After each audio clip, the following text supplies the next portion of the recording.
AFC mengesahkan bahawa terdapat individu dari Vietnam yang telah mempengaruhi FIFA menghukum 7 pemain warisan.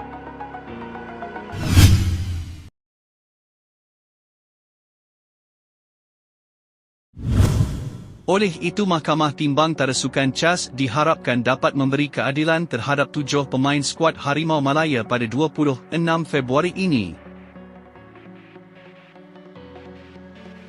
Susulan itu bekas Presiden FAM Datuk Mohamed Amin yang menegaskan kes ini jelas merupakan satu fitnah dari satu individu, sebab sebelum ini 7 warisan terbabit secara jelas telah memenuhi syarat perlembagaan ditetapkan.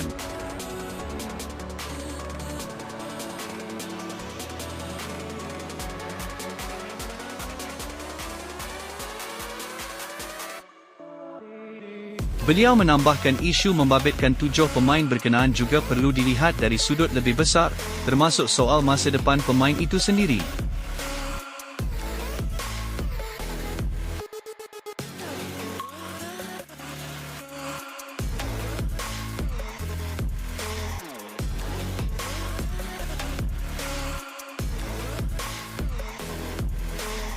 Takkan kita nak serahkan fakta-fakta dan bukti yang main-main? Sebab ia bukan saja membabitkan peringkat FAM tapi juga kerajaan. Baru-baru ini AFC juga telah mendedah bahawa terdapat campur tangan dari Vietnam. CAS kena ambil fakta terbaru ini.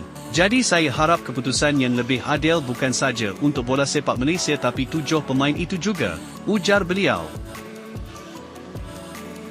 Imej FAM sebelum ini tercalar di mata dunia apabila FIFA mendakwa FAM telah memalsukan dokumen kelahiran dan susuk galuh untuk mewakili Malaysia.